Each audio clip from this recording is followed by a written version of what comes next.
Subscribe now and press the bell icon. Never miss an update. नमस्कार दोस्तों, स्वागत करता हूं सभी का इस चैनल पर जिसका नाम है स्टडी विद पीएन लोधा। साथियों, आज 2016 में जो रीट का एग्ज़ाम हुआ था, 2015 की जो वैकेंसी थी, उसमें लेवल फर्स्ट का जो साइकोलॉजी का पेपर था उसके 30 प्रश्नों को सोल्व करने वाले हैं। देखिए, वैसे तो ये लेवल फर्स्ट का पेपर है, लेकिन लेवल 2 के लिए भी ज्ञान इसमें बहुत ही ज़रूरी है। लेवल 2 वाले भी इस वीडियो को देखें तो उनको भी बहुत ज़्यादा फायदा होगा। रोजाना में एक जो पुराना पेपर है, पुराने पेपर आज तक जितने भी हुए हैं रीट भर्ती, आरटीएट भर्ती के, उनके बिल्कुल आपको सभी ऑप्शनों को मैं समझाने वाला हूं, सभी ऑप्शनों को मैं आपको बताने वाला हूं। तो मित्रों, एक एक प्रश्न को देखेंगे। पहला प्रश्न आता है साथियों, मस्तिष्क की संरचना तथा कृत्यों में विभेद का परिणाम होता है तनाव, पिछड़ापन, डिसलेक्सिया और इनमें से कोई नहीं। तो साथियों देखिए, पेपर आप जिस तरीके से अभी पढ़ रहे हैं तो आपको ऐसा लगेगा कि ये पेपर सीधा है। हालांकि इस पेपर की लैंग्वेज अब जो 2018 के में एग्ज़ाम हुए थे उनसे थोड़ी इजी है, लेकिन फिर भी आपको ये नहीं सोचना है कि यार मैं ये पेपर नहीं करूँ। तो चाहे आपने ये सोल्व कर लिया है, लेकिन आपको यहाँ कुछ विशेष जानकारी मैं देने वाला हूँ। तो मित्रों, मस्तिष्क की संरचना मतलब अपने जो मस्तिष्क की स्ट्रक्चर और अपने जो कृत्यों में विभेद का परिणाम। मस्तिष्क की संरचना और कृत्यों का मतलब होता है अपन जो कार्य करते हैं, मस्तिष्क जो आदेश देता है और उस तरह से यदि कार्य नहीं करते हैं तो ये किसका परिणाम होता है। तनाव के कारण ऐसा होता है, पिछड़ापन के कारण, डिसलेक्सिया के कारण और इनमें से कोई नहीं। तो साथियों, इसका राइट आंसर था डिसलेक्सिया। प्रथम विकल्प इसका सही था। प्रथम प्रश्न का तीसरा विकल्प इसका सही है, सी वाला डिसलेक्सिया। तो डिसलेक्सिया का मतलब क्या होता है कि जो अपनी मस्तिष्क की संरचना है और अपने जो कार्य करते हैं उन दोनों में अगर अंतर होता है तो इसको ही डिसलेक्सिया के नाम से जाना जाता है, अकॉर्डिंग टू क्वेश्चन। साइकोलॉजी के जो ये प्रश्न है बहुत इंपॉर्टेंट है। दूसरा प्रश्न देखेंगे, जिन बालकों की बुद्धि लब्धि या आईक्यू, रिक्त स्थान है यहाँ पर, से साधारणतः उन्हें मानसिक न्यूनता ग्रसित की श्रेणी में रखते हैं। तो मानसिक न्यूनता की श्रेणी में किन बुद्धि लब्धि वाले बालकों को रखा जाएगा?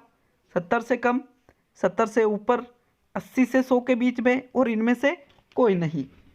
तो मित्रों, इसका जो सही आंसर आता है प्रश्न नंबर 2 का, वो है 70 से कम। भाई, मानसिक रूप से न्यूनता की श्रेणी में 80-100 के बीच में तो ये मानसिक रूप से न्यून नहीं कहलाएंगे, क्योंकि 100 तक तो क्या सामान्य बालक हो जाते हैं।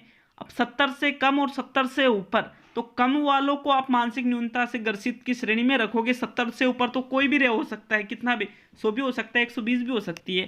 तो इस प्रकार इसका ओनली प्रथम विकल्प ही सही रहेगा दूसरे प्रश्न में।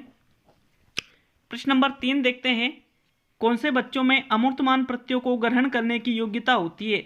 अमूर्त प्रत्यय, ठीक है, अमूर्त प्रत्ययों को ग्रहण कौन करते हैं? पिछड़े बालक, प्रतिभाशाली, मानसिक रूप से पिछड़े या इनमें से कोई नहीं। तो दोस्तों देखिए, अमूर्त प्रत्ययों को पिछड़े बालक तो ग्रहण नहीं कर पाएंगे और मानसिक रूप से पिछड़े भी नहीं करेंगे। तो कौन से बालक? प्रतिभाशाली बालक अमूर्तमान प्रत्ययों को ग्रहण करने की इनमें योग्यता होती है। प्रश्न नंबर 4 था दोस्तों इसमें। चौथा प्रश्न, तनाव को कम करने के अप्रत्यक्ष ढंग। अप्रत्यक्ष, देखो तनाव को कम करने की 2 विधियां होती है, एक तो होती है डायरेक्ट मेथड और एक होती है इनडायरेक्ट मेथड। तो इनडायरेक्ट मेथड जो होती है उनको क्या कहा जाता है? समस्या समाधान, रक्षात्मक यांत्रिकता, व्यक्तिगत विधि और इनमें से कोई नहीं। तो मित्रों, एक विकल्प तो आपको हर जगह मिलेगा कि इनमें से कोई नहीं, बहुत सी बार ये क्वेश्चन में आता है। अब आपको इसको तो हटाना ही है। फिर दूसरी बात, तनाव को अप्रत्यक्ष रूप से कर रहे हैं तो रक्षात्मक यांत्रिकता इसको कहा जाता है। समस्या समाधान में समस्या को प्रत्यक्ष रूप से हल किया जाता है। व्यक्तिगत विधि में भी तनाव को प्रत्यक्ष रूप से हल किया जाता है। तो साथियों, इसमें ओनली दूसरा जो विकल्प है रक्षात्मक यांत्रिकता, वो राइट रहेगा। प्रश्न नंबर 5 देखते हैं। 5वां प्रश्न था इसका मित्रों, निम्न में से सामाजिक रूप से वंचित की समस्या नहीं है कि जो बालक सामाजिक रूप से वंचित होते हैं उनकी कौन सी समस्या नहीं है? सीखने के लिए प्रेरणा का अभाव, सृजनशीलता को पोषित होने के अवसर नहीं मिलना, रहने के लिए स्वस्थ परिवेश और विद्यालय में पक्षपातपूर्ण वातावरण का सामना करना। तो जो बालक सामाजिक रूप से वंचित होते हैं उनकी इन विकल्पों में से कौन सी समस्या नहीं है? तो साथियों, इसका राइट आंसर है रहने के लिए स्वस्थ परिवेश। देखिए, जो एक बालक है वो सामाजिक रूप से वंचित हो सकता है, लेकिन ऐसा थोड़ी है कि उसका जो जहाँ पे वो रहता है वो परिवेश बिल्कुल गंदा रहेगा अगर वो सामाजिक रूप से वंचित है तो मित्रों इस प्रकार इसका ओनली तीसरा विकल्प ही सही है कि ये सामाजिक रूप से वंचित जो बालक है उनकी समस्या नहीं होती है। लेकिन इनकी जो ये तीन विकल्प और बच रहे हैं, ये तीनों विकल्पों में जो समस्या दे रखी है, मतलब ये सामाजिक रूप से वंचित बालकों की समस्या होती है। इनमें सीखने के लिए प्रेरणा का अभाव होता है, इनको सृजनशीलता को पोषित होने के अवसर कम मिलते हैं और विद्यालय में इनके साथ पक्षपातपूर्ण वातावरण इनको सामना करना पड़ता है। तो साथियों इसका कौन सा राइट आंसर है? तीसरा विकल्प इसका सही है। चलिए प्रश्न नंबर 6 देखते हैं। शिक्षण प्रक्रिया में विद्यार्थी है, शिक्षण प्रक्रिया में विद्यार्थी आश्रित चर है, स्वतंत्र चर है, मध्यस्थ चर है या इनमें से कोई नहीं? तो यहाँ भी इनमें से कोई नहीं आ गया तो इसको तो हटा ही दिया। अब जो विद्यार्थी, देखो शिक्षण प्रक्रिया में तीन चर होते हैं, एक तो होता है स्वतंत्र चर, एक होता है मध्यस्थ चर और एक होता है आश्रित चर। जो आश्रित चर होता है वो तो होता है विद्यार्थी, जो स्वतंत्र चर होता है वो होता है शिक्षक और जो मध्यस्थ चर होता है वो होता है पाठ्यक्रम। तो मित्रों यहाँ पे जो विद्यार्थी है वो कौन सा चर है? आश्रित चर। इस प्रकार इसका प्रथम विकल्प सही रहेगा प्रश्न नंबर 6 में। प्रश्न नंबर 7 देखते हैं। 7वां प्रश्न है, निम्न में से मूल्यांकन का कौन सा प्रकार नहीं है? मानक, निर्माणात्मक, योगात्मक और सीसीई। तो मित्रों निम्न में से आपको यह देखना है कि मूल्यांकन का कौन सा प्रकार नहीं। देखो सीसीई तो मूल्यांकन का प्रकार होता है और जो योगात्मक, निर्माणात्मक, फॉर्मेटिव और सेमेटिव जो असेसमेंट होते हैं ये किसके भाग होते हैं? ये सीसीई के भाग होते हैं।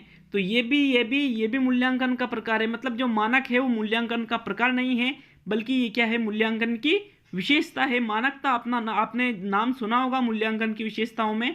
तो मानक क्या है? मूल्यांकन की विशेषता है, न कि मूल्यांकन का प्रकार। तो यहाँ पे प्रथम विकल्प सही रहेगा। प्रश्न नंबर 8 देखते हैं। 8वां प्रश्न है, एनसीएफ 2005 बल देता है। किस पर बल देता है एनसीएफ 2005? करके सीखने पर, रटने पर, समस्या हल करने पर और उपरोक्त सभी। तो उपरोक्त सभी तो हट ही गया। क्यों? क्योंकि रटने पर तो बल देगा ही नहीं है और समस्या को हल करने पर तो देता है, लेकिन करके सीखने पर, यहाँ इन दोनों विकल्पों में से जो बेस्ट विकल्प है वो है करके सीखने पर। लर्निंग बाय डूइंग, किसी भी चीज को करके सीखिए आप, ऐसा एनसीएफ 2005 का मानना है। अतः इसका प्रथम विकल्प सही माना गया था। मित्रों प्रश्न नंबर 9 देखेंगे। 9वां प्रश्न है, निम्न में से कौन सा मूल्यांकन के त्रिकोण का भाग नहीं है? शैक्षिक उद्देश्य, मूल्यांकन, शिक्षण अनुभव और अधिगम अनुभव। तो मित्रों मूल्यांकन के त्रिकोण में तीन चीजें आती है। एक तो आता है शैक्षिक उद्देश्य, एक आता है मूल्यांकन और एक आता है अधिगम अनुभव। शिक्षण अनुभव मूल्यांकन के त्रिकोण का भाग नहीं होता है। 9वें प्रश्न में तीसरा विकल्प सही है, क्योंकि देखिए जो त्रिकोण मूल्यांकन की प्रक्रिया होती है उसमें शैक्षिक उद्देश्य, शिक्षण अनुभव को छोड़कर मूल्यांकन और अधिगम अनुभव ये तीनों चीजें आती है। अतः यहाँ पर कौन सा विकल्प सही होगा? तीसरा विकल्प सही होगा। प्रश्न नंबर 10 देखेंगे। 10वां प्रश्न है, क्रियात्मक अनुसंधान के महत्व के बारे में निम्न में से कौन सा कथन सही नहीं है? जो क्रियात्मक अनुसंधान रिसर्च जो किया जाता है उसमें क्रियात्मक अनुसंधान में मित्रों आपको ये देखना है कि कौन सा कथन सही नहीं है, क्या नहीं किया जाता है। जो क्रियात्मक अनुसंधान किया जाता है, ये जो एक्शन रिसर्च होता है उसमें क्या नहीं किया जाता है। तो साथियों विकल्प है आपके सामने, उपभोक्ता ही अनुसंधान करता है, समस्याओं का हल शीघ्रता से प्राप्त हो जाता है, इनमें से कोई नहीं तो हट ही गया, और समस्या का हल अभ्यास में ले आया जाता है और उसका मूल्यांकन नहीं किया जाता है। तो मित्रों इसका जो तीसरा विकल्प है वो सही है, क्योंकि यहाँ पर ये जो एक्शन रिसर्च के बारे में बात लिखी हुई है कि समस्याओं का हल अभ्यास में लाया जाता है और उसका मूल्यांकन नहीं किया जाता है। तो अभ्यास में भी लाएंगे और उसका मूल्यांकन भी करेंगे। समस्याओं का हल शीघ्रता से मिलता है, उपभोक्ता ही इसमें अनुसंधान करता होता है, मतलब जो अध्यापक होते हैं उनके द्वारा ही क्रियात्मक अनुसंधान किया जाता है। तो मित्रों इस प्रकार कौन सा विकल्प सही है? इसका तीसरा विकल्प प्रश्न नंबर 10 का सही है। प्रश्न नंबर 11 देखेंगे मित्रों। 11वां प्रश्न आता है, आरटी एक्ट 2009 के अनुसार शिक्षक हेतु प्रति सप्ताह कार्य घंटे कितने हैं? तो मित्रों एक शिक्षक आरटी 2009 एक्ट के अनुसार एक सप्ताह में कुल 45 घंटे कार्य करता है। कितने कार्य करता है? कुल 45 घंटे, जिसमें शिक्षण के घंटे और उसको शिक्षण जो पाठ योजना तैयार करता है, वो सभी चीजें इसमें शामिल होती है 45 घंटों में। तो तीसरा विकल्प सही है मित्रों। 40, 42, 48 ये तीनों क्या है, ये गलत विकल्प है। प्रश्न नंबर 12 देखेंगे। 12वां प्रश्न है, तर्क, जिज्ञासा व निरीक्षण शक्ति का विकास कितनी उम्र में हो जाता है? 7 वर्ष का जब बालक होता है, बालक जब 11 वर्ष का होता है, बालक जब 9 वर्ष का होता है, या जब बालक 6 वर्ष का होता है? तो साथियों प्रश्न नंबर जो 12 है उसका सही आंसर आएगा जब बालक 11 वर्ष का हो जाता है तो उसमें तर्क, जिज्ञासा और निरीक्षण शक्ति का विकास हो जाता है। किस किस का? तर्क का, जिज्ञासा का और निरीक्षण शक्ति का विकास बालक जब 11 वर्ष की उम्र में आ जाता है तब उसमें इन चीज़ों का विकास हो जाता है, अतः इसका दूसरा विकल्प सही है। प्रश्न नंबर 13 देखेंगे। शारीरिक विकास का क्षेत्र है। शारीरिक विकास तो स्नायु मंडल जो नर्वस सिस्टम है वो भी शारीरिक विकास में आता है। मांसपेशियों की वृद्धि होती है वो भी शारीरिक विकास में आती है। एंड्रोक्राइन ग्लैंड्स, एंड्रोक्राइन ग्लैंड्स एक ग्रंथि का नाम है, ये भी शारीरिक विकास में आती है, और उपरोक्त सभी। तो इस प्रकार चौथा विकल्प इसका सही रहेगा। प्रश्न नंबर 14 है मित्रों, वातावरण वह बाहरी शक्ति है जो हमें प्रभावित करती है, ये किसने कहा था? वुडवर्थ, रोस, एनास्टे और इनमें से कोई नहीं। तो मित्रों इसका जो राइट आंसर आता है वो है, ये कथन रोस के द्वारा कहा गया था। बहुत इंपॉर्टेंट कथन है, लिख लेना अगर आपको इस चीज का मालूम नहीं था तो, कि वातावरण वह बाहरी शक्ति है जो हमें प्रभावित करती है, ऐसा रोस का कहना था। ये पेपर ही मैंने रीट 2016 में दिया था साथियों। प्रश्न नंबर 15 देखेंगे। अधिगम अंतरण का थॉर्नडाइक सिद्धांत कहा जाता है। अधिगम अंतरण को अधिगम स्थानांतरण भी कहते हैं। तो थॉर्नडाइक का सिद्धांत जो अधिगम स्थानांतरण का है वो कौन सा है? समानता का सिद्धांत है वो, या वो अनुरूप तत्वों का सिद्धांत है, या वो औपचारिक नियमों का सिद्धांत है, या इनमें से कोई नहीं? तो इनमें से कोई नहीं, यहाँ पे भी हटा दिया आपने। अब आपके सामने 3 विकल्प बचे हैं। 1/3 आपको 33% चांस बन गया आपके प्रश्न सही होने के। मित्रों इसका राइट आंसर है अनुरूप तत्वों का सिद्धांत थॉर्नडाइक का। दोस्तों अधिगम अंतरण या अधिगम स्थानांतरण का जो थॉर्नडाइक का सिद्धांत है वो अनुरूप तत्वों का सिद्धांत कहलाता है। अनुरूप तत्वों का सिद्धांत किसने दिया था? थॉर्नडाइक ने दिया था। इसका विकल्प नंबर दूसरा सही है। इनमें से कोई नहीं तो यहां पर भी था। प्रश्न नंबर 16 देखेंगे। निम्न में से कौन सा वंशानुक्रम का नियम नहीं है? समानता का नियम, भिन्नता का नियम, प्रत्यागमन का नियम और अभिप्रेरणा का नियम। तो मित्रों यहाँ पर जो वंशानुक्रम के जो नियम हैं वो आपने पढ़ रखे होंगे। अभिप्रेरणा का नियम वंशानुक्रम का नियम नहीं है, बल्कि देखो प्रत्यागमन, समानता का, भिन्नता का, ये सभी नियम जो है वंशानुक्रम के नियमों के अंतर्गत आते हैं। प्रश्न नंबर 16 में चौथा विकल्प सही रहेगा। तो मित्रों ये देखो भिन्नता का नियम क्या कहता है कि माता पिता से संतान में भिन्न गुणों का प्रदर्शन होना, ये तो भिन्नता का नियम है। प्रत्यागमन का नियम क्या? अच्छा ये भिन्नता का नियम यूँ है कि इसमें जो गुण होते हैं माता पिता से भिन्न वो पीढ़ी दर पीढ़ी नहीं चलते हैं, जबकि प्रत्यागमन में जो भिन्न गुण उत्पन्न होते हैं वो पीढ़ी दर पीढ़ी चलते हैं। माता पिता के समान ही अगर गुण उत्पन्न होते हैं वो समानता का नियम, लेकिन अभिप्रेरणा का कोई नियम नहीं होता है। प्रश्न नंबर 17 देखेंगे। 17वां प्रश्न है, किस अवस्था तक बालक की दृष्टि एवं श्रवण इंद्रियां पूर्ण विकसित हो चुकती है? तो जो दृष्टि है और जो श्रवण इंद्रियां हैं वो कौन सी अवस्था तक पूर्ण विकसित हो जाती है?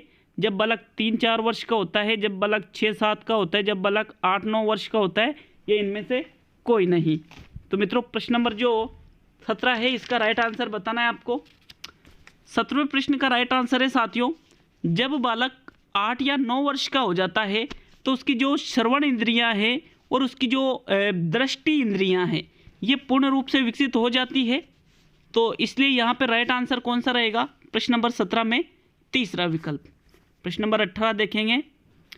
इस अवस्था में बालकों में नई खोज करने की और घूमने की प्रवृत्ति बहुत अधिक बढ़ जाती है।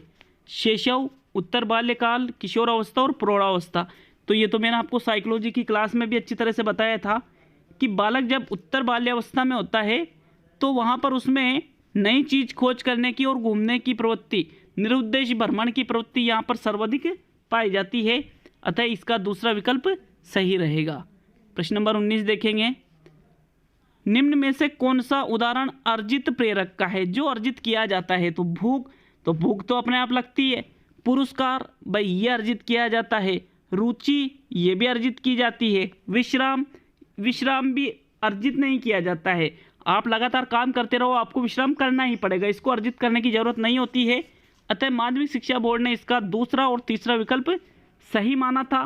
प्रश्न नंबर 19 में पुरस्कार भी अर्जित उदाहरण है प्रेरक का, और जो रुचि है वो भी अर्जित उदाहरण है प्रेरक का। तो यहाँ दूसरा तीसरा विकल्प सही है। प्रश्न नंबर 20 देखेंगे। अभिप्रेरणा वर्णित होती है ज्ञानात्मक जागृति द्वारा, भावात्मक जागृति द्वारा, दोनों ए और बी, और इनमें से कोई नहीं। तो आपको यहाँ इनमें से कोई तो हटा देना ही नहीं है, हटा देना ये तो ठीक है। 20वां में आपने एक ऑप्शन तो हटा दिया। अब आपके सामने दिमाग में आता है कि यार अभिप्रेरणा, तो मित्रों इसका राइट आंसर था भावात्मक जागृति द्वारा। ये भी नहीं था और ये भी नहीं था। क्यों नहीं था? देखो, क्योंकि इसमें माध्यमिक शिक्षा बोर्ड ने माना है कि ज्ञानात्मक जागृति द्वारा अभिप्रेरणा नहीं होती है, बल्कि जो भावात्मक जागृति होती है उसके द्वारा ही अभिप्रेरणा वर्णित होती है। कैसे? जैसे मान लीजिए एक बालक है, उसको अगर आप अभिप्रेरित करोगे, जब तक वो आंतरिक रूप से अभिप्रेरित नहीं होगा, आंतरिक रूप से अभिप्रेरित हृदय से, मतलब भावात्मक का मतलब किससे होता है? हृदय से लिया जाता है। तो मित्रों इसका दूसरा ही विकल्प माध्यमिक शिक्षा बोर्ड ने सही माना है। प्रश्न नंबर 21 देखेंगे। चिंतन मानसिक क्रिया का कौन सा पहलू है? ज्ञानात्मक, भावात्मक, क्रियात्मक, और इनमें से कोई नहीं। तो आपको यहाँ से वापस इनमें से कोई इसको तो हटा ही देना है।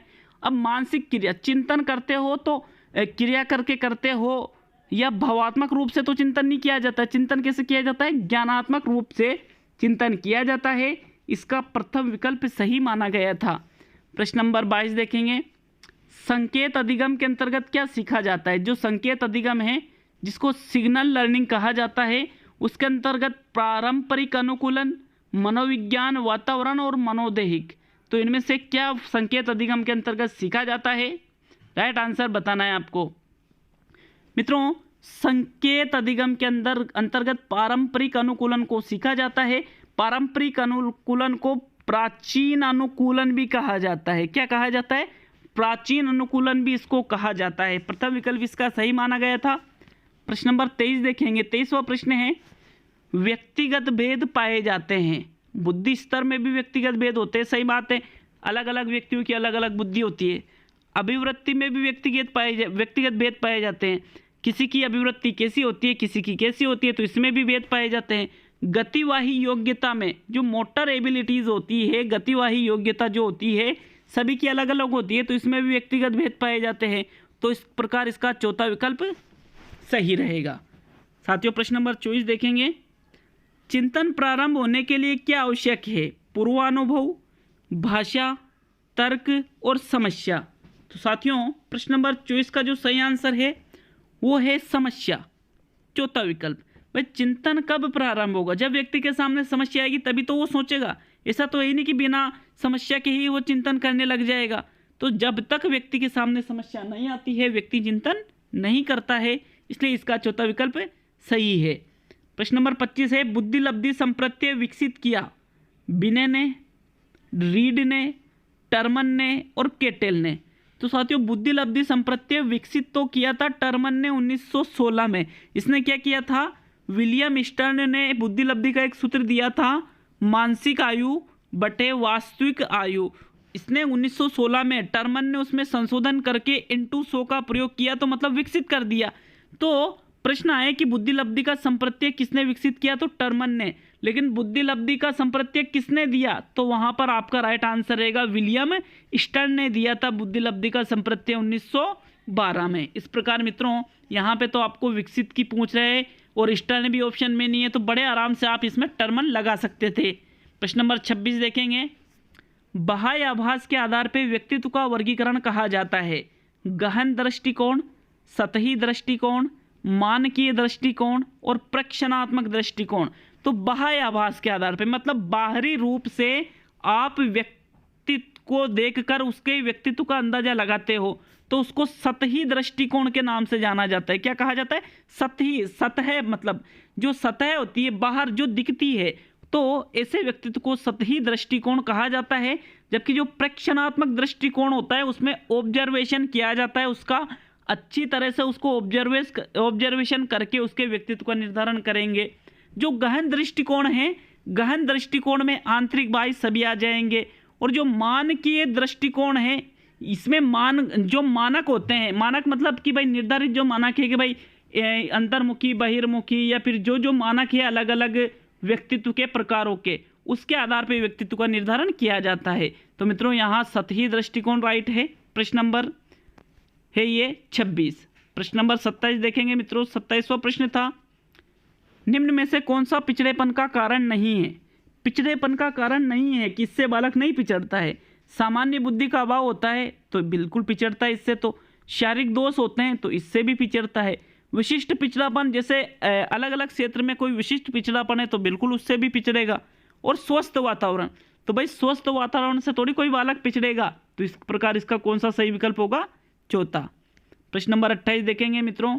28वां प्रश्न है, व्यक्तित्व का पहला प्रकारात्मक वर्गीकरण प्रस्तुत किसने किया था? प्रकारात्मक, the first typological classification of personality was presented by, किसने? मन ने, शेल्डन ने, हिप्पोक्रेट्स ने, केटेल ने। तो मित्रों व्यक्तित्व का टॉपिक मैं पढ़ाऊंगा, बिल्कुल एक एक चीज आपको उसमें बताने वाला हूं। साथियों सबसे पहले व्यक्तित्व का जो प्रकारात्मक वर्गीकरण है वो हिप्पोक्रेट्स के द्वारा प्रस्तुत किया गया। किसके द्वारा? हिप्पोक्रेट्स के द्वारा। कल आपके लेवल सेकंड का भी साइकोलॉजी का पेपर आ जाएगा, उसमें कुछ शानदार चीजें मिलेगी इस पेपर के बजाय। 2016 में लेवल फर्स्ट का पेपर इजी था, 2016 में लेवल सेकंड का पेपर कठिन था, 2018 में लेवल फर्स्ट का पेपर कठिन था और लेवल सेकंड का पेपर इजी था। 2020 में लेवल फर्स्ट का पेपर इजी रहेगा और लेवल सेकंड का पेपर कठिन रहेगा। इस बात को बिल्कुल ध्यान में रख लेना भैया। प्रश्न नंबर 29 आता है, सामान्य तथा विशिष्ट कारक सिद्धांत का प्रतिपादन किसके द्वारा किया गया? तो ये तो बुद्धि के सिद्धांत है, ये तो पढ़ा चुका हूं। सामान्य और विशिष्ट कारक का सिद्धांत, जनरल एंड स्पेसिफिक फैक्टर। इस देखो एक स्टूडेंट ने पूछा था कि सर स्पेशियल फैक्टर होता है या स्पेसिफिक फैक्टर होता है? तो मित्रों स्पेशियल फैक्टर नहीं होता है बल्कि स्पेसिफिक, क्या होता है? स्पेसिफिक फैक्टर होता है।